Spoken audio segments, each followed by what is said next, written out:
Hello and warm welcome to join us for this edition of AN in English News. And I'm Abdul Ahad Mohammadi.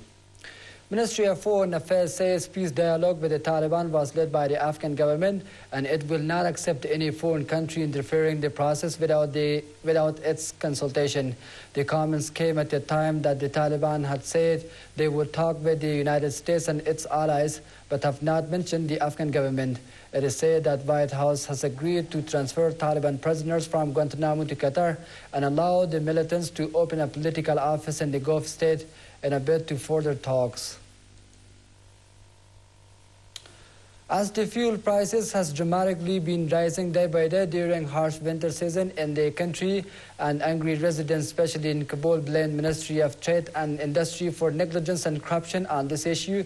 The ministry has promised to control prices strictly. Waidullah Ghazi, spokesman for the ministry, says they have imported some 10,000 of fuel to Kabul in order to meet higher demands in the city and keep prices at an appropriate level. He said the ministry will find gas sellers who sell each kilogram of liquid gas more than 65 Afghani.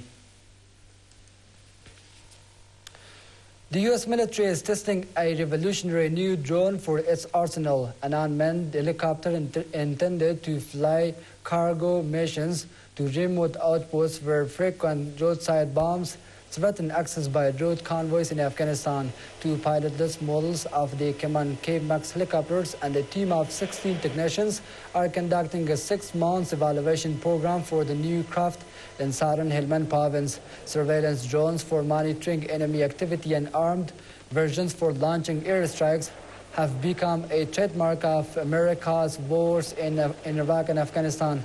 But this is the first time a chopper version designed for transport has been used operationally. Foreign Ministry says Kabul will open an embassy in Greece within a few months to assist tens of thousands of Afghan illegal migrants there.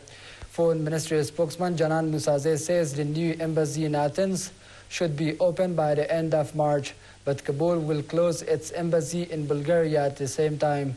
Musazeh said Sunday that more than 50,000 Afghans illegally entered Greece seeking a better life in the European country, but many are either caught or jailed or find themselves stranded with no money and no papers. Former Pakistani President Pervez Musharraf will be arrested in connection with the assassination of former Prime Minister Benazir Bhutto if he returns to the country. A government prosecutor has said there is no need for any fresh arrest warrants for him as a court has already issued orders for his arrest.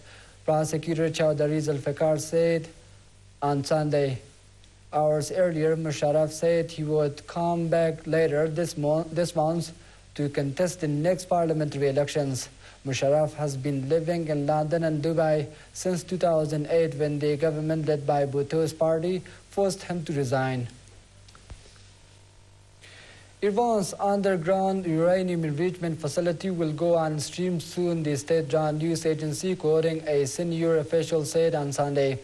Meanwhile, the Iranian president left for a 5-day Latin American tour, taking in countries that share his deep antipathy to the United States, which is leading sanctions against Iran. U.S. President signed new measure into law that will make it harder for most countries to buy Iranian oil. Washington is leading a campaign to isolate Iran economically through sanctions to punish it for its nuclear program. Foreign Minister in Syria and to discuss whether to ask for UN help.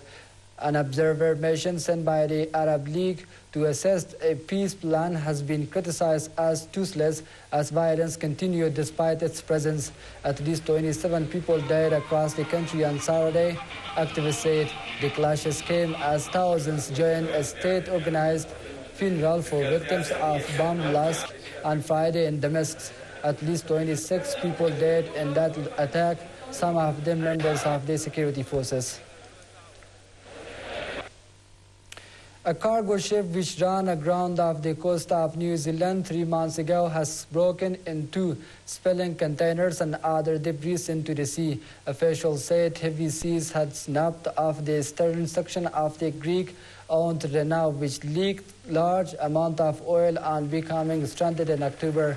Cleanup teams have been alerted amid fears the ship could leak some of the remaining oil on board.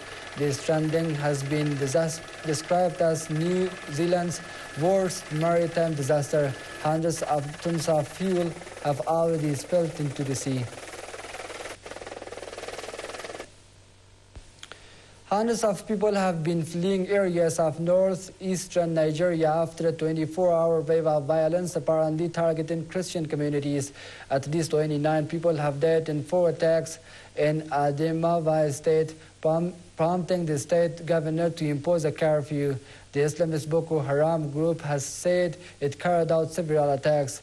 One Boko Haram faction has warned all southerners, who are mostly Christian, to leave the mainly Muslim north of Nigeria. Last week, President Goodluck Jonathan declared a state of emergency in the country following a surge in ethnic and sectarian violence. And that's all for now. Thanks for being with us.